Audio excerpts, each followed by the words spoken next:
So I've been hearing a lot about generational trauma lately.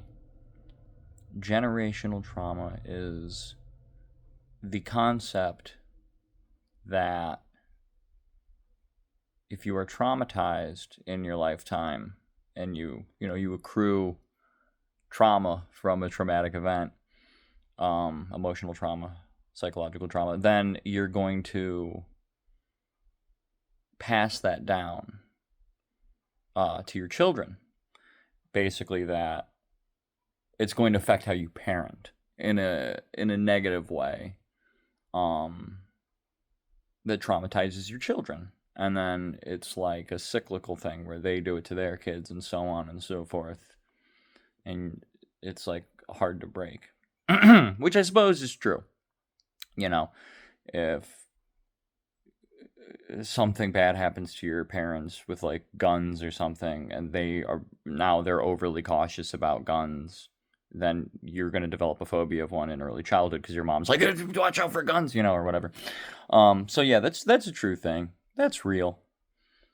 But what nobody talks about, what I think, is that there's almost an inverse too, where if your life is so completely devoid of trauma, like if no bad things happen to you, and your life is just you're just skating through, and you're just your parents have money and they love you, and everything is just fine. Your parents, they don't have any weird shit going on with them. Nothing bad happened to them, so they're just happy. They make money, and you're happy, and you go to a good school, and you grow up.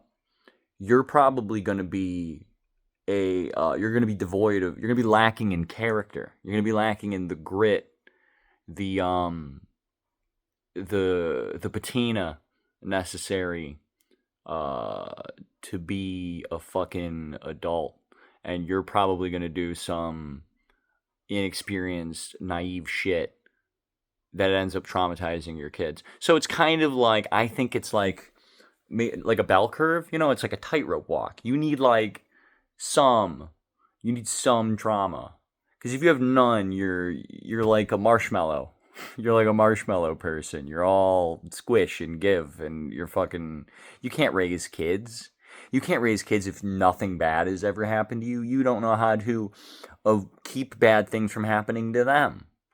You gotta burn your hand on the stove to know not to touch the stove. You know what I mean? Like, men are made, and women, whatever, real adults are made by experience. And experience is usually when some bad shit happens to you and you learn how to avoid that in the future. So if that never happens to you, you haven't learned much, and you're going to fuck your kids up probably. So you got to fall somewhere in between. Oh, just something I was thinking about.